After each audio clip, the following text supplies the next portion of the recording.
Leafs trade talks are really starting to pick up as a brand new report has dropped revealing some huge information surrounding the Toronto Maple Leafs and Brad Treliving's trade plans. We're going to break down those reports and discuss what it means going forward, as well as discuss some new targets that have been revealed that could have some serious implications as the Leafs prepare for what is going to be a very critical trade deadline as the weeks go on and as the trade deadline approaches. Stay tuned for all that in this episode. But before we get into it, if you're a part of the 71% who aren't subscribed to the channel, this is the place to be for daily Leafs content. If you're enjoying it, make sure to smash that subscribe button and bear with the setup. I will be back in my home setup for tomorrow's video. But Darius, there's a lot to go over today. Obviously, you're also in a different setup today. We've got the cool Go Leafs flag in the background. But we're going to be talking about some new trade reports and rumors that are going around. The Leafs are coming off of a couple of brutal losses in a row. They play tomorrow. Hopefully, they can bounce back here. But some reports are flying. New targets are being revealed. It seems that Brad Treliving is extremely active in the trade market, and that's obviously a very important thing as the Leafs are A, dealing with injuries, and B, looking to make a lot of noise down the stretch and hopefully going to win that Atlantic Division. But we're going to start with this, and this is from Jonas Siegel. Now,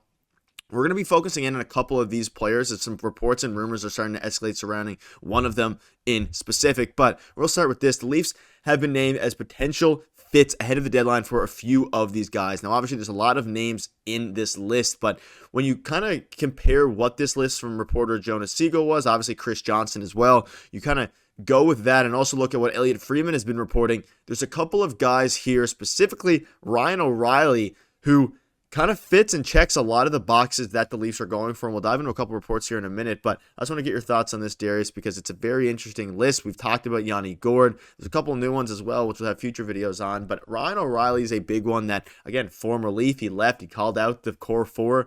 Maybe it would be a time for a return, and some reports and rumors are starting to think so. Well, for everyone who's subscribed to the channel and been following along the last little while with all the trade targets, and obviously they're going to make a move and we know kind of what Brad Treliving's feeling in terms of fit for the team. You knew that this had to come. You knew that we were finally going to talk about Ryan O'Reilly, and he's a new trade target for Brad Treliving as Leafs GM, but not a new trade target for the Toronto Maple Leafs. And I thought, he fit in very well as a player, right? On the surface, on paper, he fit in great last time, right? When he came in, obviously he injured his finger. He was out for an extended period of time, but when he came back into the playoffs, he scored multiple goals. He scored multiple big goals for the Leafs in the playoffs. And I thought he fit in well in really wherever they played him, right? They played him at center. They moved Tavares to the wing at some point. Sometimes he was playing the wing. Sometimes he was playing third line center. Noel Acciari came in, played third line center. So there was a lot of different combinations that was working, obviously, that first round. And then it didn't work against Florida, but that was a whole different issue. Now, in terms of issues, the other issue, when he left, he did call out that he didn't necessarily call out the core four, but you got the gist of what he was trying to say. And he also was saying that the organization, the coaching staff put way too much emphasis on the core four. I feel like that's changed a little bit. Berube says there's no more passengers. All four lines have to have a role. At times we see that this season. At times it looks similar to last season, but for the majority of the time this season, it has looked different. So maybe he'd be open to a return. And the last thing too, Nick, if you look at his contract, it's exactly the type of player that he is, right, is exactly what the Leafs need. A guy who can take the pressure, which we've seen before off Matthews and Tavares, and his contract. You want term? This guy has term. If Nashville retains salary, that's not a bad contract to take on at all. The last thing, is really his age at this point. That's the only thing I think to consider. Yeah, and he's 33 years old. I think he has a couple good years left in him. You think about who the Leafs have right now on their lineup and in their roster, specifically the decor. It's going to be interesting to see how they actually go about their acquisitions at the deadline, because we know from reports from Elliot Friedman, from Chris Johnson, all these different reporters, Jonas Siegel, that the Leafs and Brad Treliving are trying to go for somebody with term. Now, you look at Ryan O'Reilly, you look at what he could bring to this team, you look at some of his advanced analytics, his defensive zone giveaways, his face-off win percentage, like all these different things are very solid, especially given the $4.5 million cap hit. Now, when you're looking at what salary could be retained, if you have, the Predators retain half of it or whatever it ends up being, it could be extremely interesting there.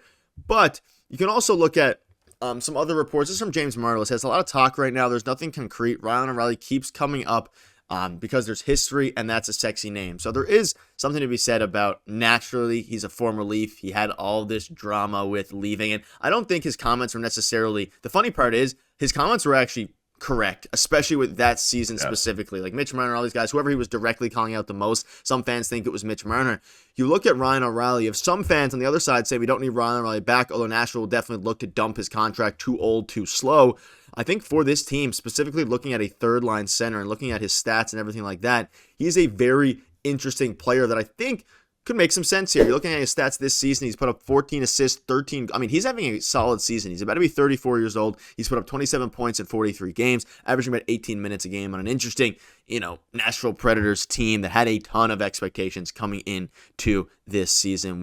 Some said they won the offseason. Obviously, have been disappointing this offseason, or this season, sorry. Given their offseason, he makes a lot of money, and ultimately, I think that at the $4.5 million cap hit, you can't go wrong assuming Nashville retains some. Now, looking at some of the other targets, we'll of course discuss them in future videos. There's obviously pros and cons to a lot of them. Nazem Kadri has some term. He's older. Nick Bukestad, Scott Laughton, it's a guy you obviously are pretty high on.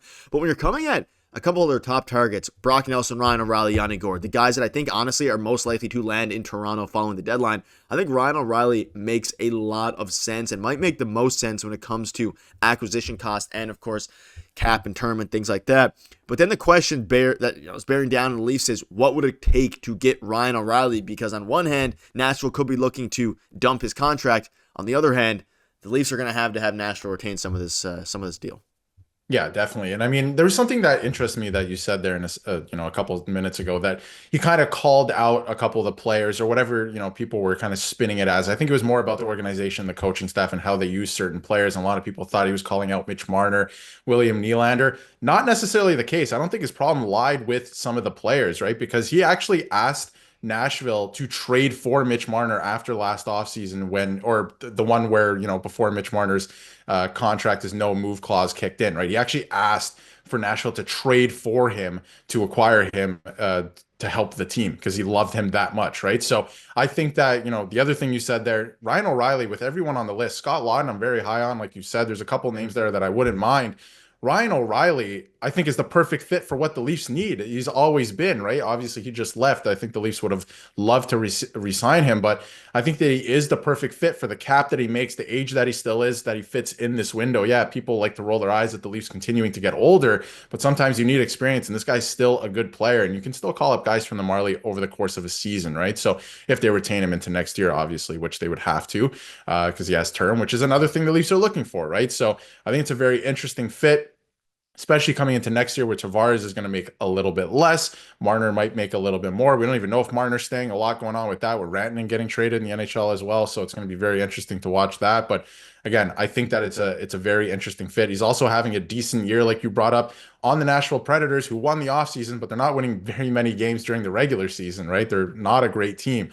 So he's having a pretty decent season there. I wonder what he would look like, obviously, on the Toronto Maple Leafs in a more defined role. But things have changed, I think, to a degree in Toronto over the last season, let's say, or, over the course of this season. So I wonder if he'd be more open to coming back and how that relationship would kind of be mended in that way if they were to trade for him. But again, the cap hit is kind of low, right? I don't know what it would cost to get him, maybe a couple of draft picks. It didn't cost anything egregious to get him the first time, that is. So I think it's something that they're probably going to look at as well. They're looking at a lot of different options. I wonder if, they circle back on this guy. We've also seen some guys like Matthew Nyes learn some of his game from ex-Leaf Ryan O'Reilly. Ryan O'Reilly turned out impossible. I don't think the thing is 100% impossible. The front office still loves him, per James Myrtle. Big report there. And, of course, he is open to also being traded. So a bunch of things going on. Let us know down below what your thoughts are. Having a bit of not a breakout year, a very solid year, I should say. 27 points in 43 games. Do you want Ryan O'Reilly back as a Leaf? That's a big question. Let us know down below what your thoughts are. Thank you guys for watching. See you later.